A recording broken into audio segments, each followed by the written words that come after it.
Tonight, speed cameras in the air and hidden on street corners. See what they have planned next. And the hidden law booking passengers. How you can now be fined for speeding, texting and drink driving when someone else is at the wheel. Can you believe this? The council hiring Muslim missionaries accused of spreading Sharia law through the suburbs. And look like a star for under $50. The world's best fashion expert with the brand new budget ranges, from top to toe and all the accessories for under $50. Good evening and thanks for joining us. I'm Lynda Kinkade. Normally watching for speed cameras means looking straight ahead, but now police are taking a bird's eye view of speeding drivers. They are taking to the air to track and trap drivers going over the limit. Laura Sparks reports it's one of several new sneaky tactics being used to fine anyone who drives too fast. State governments are becoming far more blatant in chasing revenue by using covert cameras. We've seen them in holes, we've seen them in witches' hats, we've seen them in wheelie bins, and they'll find worse places for them again. They won't know when the plane is going to be up there, they won't know if the plane's watching them. You used to be warned about their locations, so you had to... It's not the only way police are cracking down, because now it's not just drivers, they're lining up. A law that's been around for 111 years has been refined to allow police to book passengers who fail to stop someone from driving drunk, speeding or driving dangerously. David Richardson reports it's the double whammy that makes everyone responsible. Are you sure these are our keys? Are you serious? I swear to God, these are different than the ones we had. I think I might drive. Okay. A young couple returned to their car after an afternoon in a local beer garden. Are you sure you're okay to drive? Yes. God. Okay, I just want to go home, so as long as you say you're okay. David Richardson reporting, and another person has been charged under that rarely used law, making it 3 in less than a month. Still ahead tonight, the pensioner paying thousands of dollars a week to live in retirement. Now to the council spending ratepayers' money to make Muslims feel more at home and to help them spread their faith. Jonathan Creek reports a public crusade has started opposing the plan, and a council which is no stranger to controversy when it comes to supporting its Islamic community. This is discrimination all over the country. Australia, a multicultural, multi-faith society. But is the federal government playing favourites by funding council workers to spread the word of Islam to Muslims?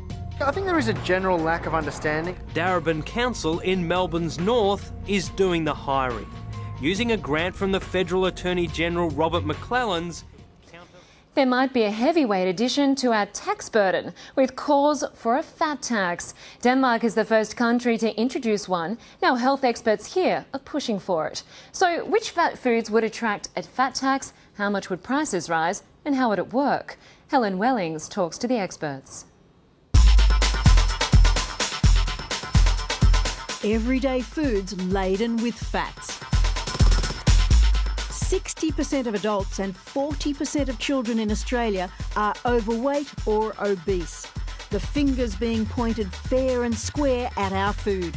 We eat too much of it and the wrong type. Too sugary, too salty, but worst of all, far too fatty. How would you feel if you had to pay a tax on fatty foods, like 15 cents for a burger, another $1.60 for 500 grams of butter, maybe another 50 cents on oil, 38 cents for chocolate biscuits? Would it make you eat less of them or stop buying them altogether? If we don't do something, we will get worse. Helen Wellings reporting. What do you think? Have your say on our website at yahoo7.com.au/Today Tonight. Our viewer poll tonight: should there be a tax on foods high in saturated fat? We'll be right back. Next, the retirement village trap that cost a pensioner $25,000. A lot of money wasted that I could ill afford to lose. Plus, get the celebrity look for just $50. You guys like it? Do you approve? A world-leading fashion expert shows us how it's done.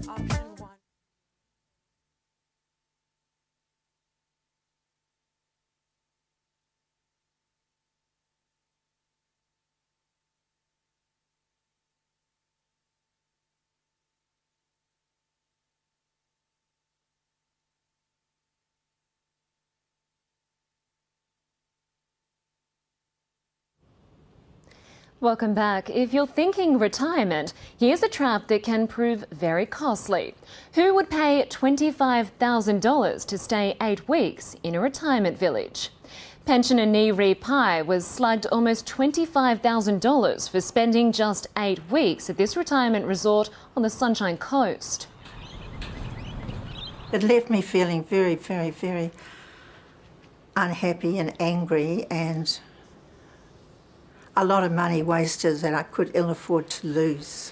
The 75-year-old left the village in disgust after constantly complaining about a noisy fan and a malfunctioning phone, which kept her awake at night. She was only refunded $74,000 of the $99,000 she paid to move in. I don't feel I should have to pay the exit fee because things were so bad within the unit. 8 weeks at the Palazzo Versace on the Gold Coast would cost her just $22,400. A 2-month cruise from Sydney to England on the Queen Mary 2 would have set Niri back just $15,149. Now to the high fashion that's being sold for ultra-low prices. A world-leading fashion expert says you can look $1 million dressed top to toe for just $50. Madeline Kennard reports on the low-cost designs that even fashion snobs can't pick. I'm feeling sexy and free. You can get the lifestyle, you can get the look, you can express your style and not spend a lot of money. You're like a shot of pure gold. You don't have to pay a lot to get that whole high fashion look anymore. They're the runway looks for runaway prices. Tomorrow night, why Interpol and the FBI are in Australia talking tough about cybercrime. Wait till you see where the crooks are getting your bank details from now. Anybody, any place, any house could decide that they want to take over your identity. Everybody is at risk, I think, of being taken to the cleaners. That story tomorrow when Matt should be back. I'm Lynda Kinkade. Thanks for your company. Enjoy your evening.